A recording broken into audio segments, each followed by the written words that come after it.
Welcome to the Twisted Tentacle Tavern. I am your innkeeper, Vase Odin. We are continuing the Battlesmith guide, and this is video 2 for the infusions. So if you're interested in learning about the infusions you get at level 6, stay tuned.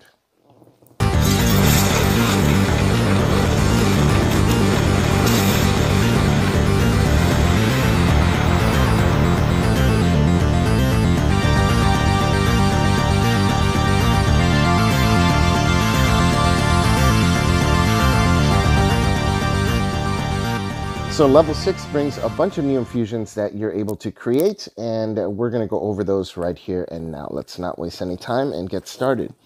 So, the Boots of the Winding Path. This is an interesting teleport item. You can teleport up to 15 feet as a bonus action. You have to have traveled through the location you teleport to sometime during the same turn in order to be able to teleport there. That's kind of a big limitation, to be honest.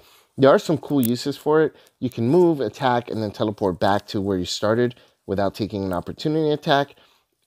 You know, this is okay if your enemy is engaged with someone else, but if they can just move towards you on their turn, I don't see how this is extremely useful. Yeah, I'm sure there's other uses for it. I just can't think of a way to make that work where you have to have traveled through the path. Maybe at higher levels, there's other shenanigans you can do with spells and such, but you know, overall, having to have moved through that location to then be able to teleport back doesn't seem as useful. And you can only do it 15 feet. So either way, most enemies are still going to be able to get to you. One cool use that I can see with this is Booming Blade.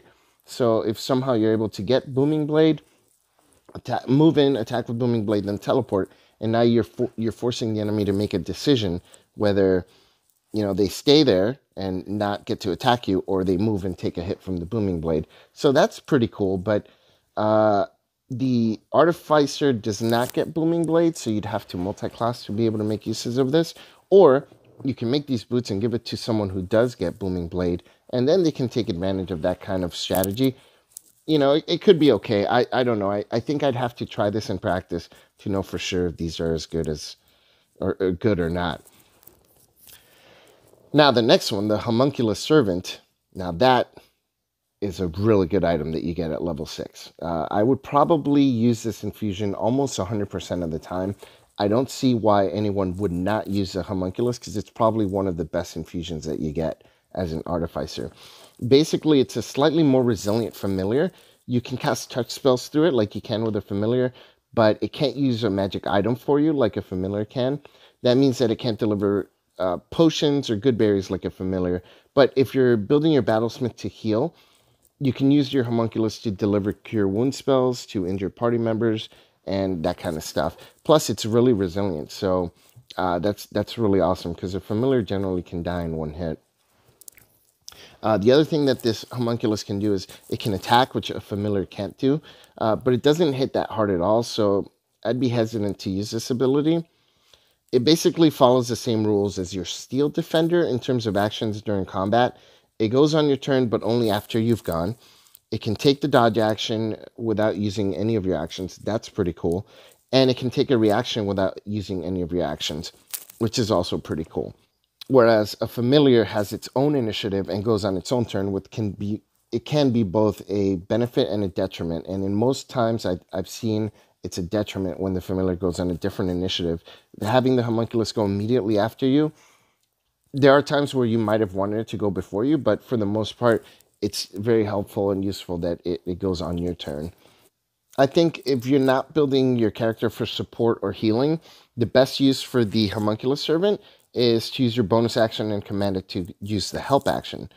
I do wish it had a little bit more utility, but if your Battlesmith is focusing on healing, I probably would put this at the top, very top of my infusions list. But even if you're not focusing on healing, it's pretty high up there.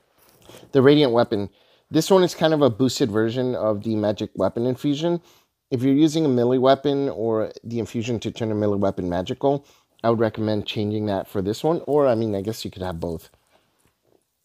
It's better than the other one. It provides a nice debuff as a defensive feature. If a creature hits you, you can Actually blind it for a round, which is really cool. Plus, you can shed light with the weapon, so it's got a bunch of extra uses. I probably wouldn't use this to replace the magical infusion on a thrown weapon or a ranged weapon, because you'll lose the repeating shot that you could have on it instead, or the returning weapon feature, so keep that in mind. The repulsion shield, if you've infused a shield with the enhanced defense infusion, I'd probably upgrade it to this one. You get the same benefit, but you can use a charge to move a creature that hits you. And being able to move a creature 15 feet without a save is really handy. Resistant armor. If you infuse an armor with the enhanced defense infusion, I'd upgrade it to this one. It's the same as that infusion, but you get resistance to a damage type. You only get to pick one damage type to be resistant to, which, you know, may never come up, or it may not come up as often as another damage type, but getting resistance is still pretty nice regardless, so it's very nice to have no matter what. Now at level 6 you also get some new items that you can replicate with the replicate item infusion, so let's go over those and see which ones are better than others. The Boots of Elvenkind, these are nice to have if you're not a stealthy character, since they give you advantage on stealth checks to move silently. Not sure how often you're going to be using this, though. I'd say it's good to give to a rogue, but they're already good at stealth. I mean, I guess you can make them even better at stealth, but come on. Maybe a little overkill, I think. So I think I'd probably pass on it. Cloak of Elvenkind, generally better than the boots in function, since they also grant disadvantage on perception checks against your stealth hide check. But I still think I'd pass, especially since these take up an attunement slot. The Cloak of the Manta Ray. Assuming speed and breathing underwater can be useful, it's situational, just like any of the water and breathing water features. It's very campaign dependent. But if you're in a campaign where this could be handy, then it's extremely useful. So, you know, I would just weigh those options. The Eyes of Charming. You're using an attunement slot and an infusion to be able to cast Charm Person, a first level spell that's pretty bad. Probably skip this one. It's a trap! Gloves of Thievery. If you want to be an overachiever, take this. But since you now have expertise in Thieves' Tools, do you really need this? Probably not. I'd probably pass on it. Again, unless someone else in your party really needs it. The Lantern of Revealing basically sheds light and reveals invisible creatures. Handy if you're facing invisible creatures, but in my experience, it's mostly the heroes that are going to be invisible. If you're using this, you're going to be hurting your party more than helping. So I'd probably pass. Pipes of Haunting, a 30-foot radius fear effect that doesn't use concentration and doesn't affect your friends. This is like one of the best items that you can create your infusions at level 6. The only drawback is that you have to be proficient in the instrument to be able to use it. But man, I would find a way to be proficient in the bagpipes in order to be able to get this item, because it is that good. Ring of Water Walking, you can walk on liquids. The Cloak of the Manta Ray is probably a better option overall if you were considering this. There are very few times where this is going to be better. The Wand Sheath. If you're a Warforged and have a Warforged in the party, and you have a wand that you want them to use, and you or they want your hands free when using the wand, and you can spare an attunement slot, then this is exactly the item that you want.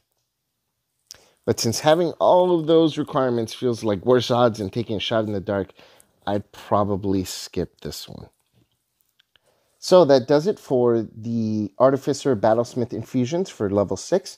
I hope you liked this video. If you did, please hit the like button and consider subscribing.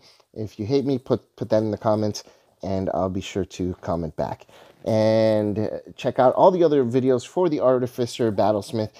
We have an entire series just dedicated to the Battlesmith optimization, and you can check out all those videos in the playlist within the channel. So, thank you very much for watching. This is your Innkeeper Vase Odin. I'll talk to you guys real soon.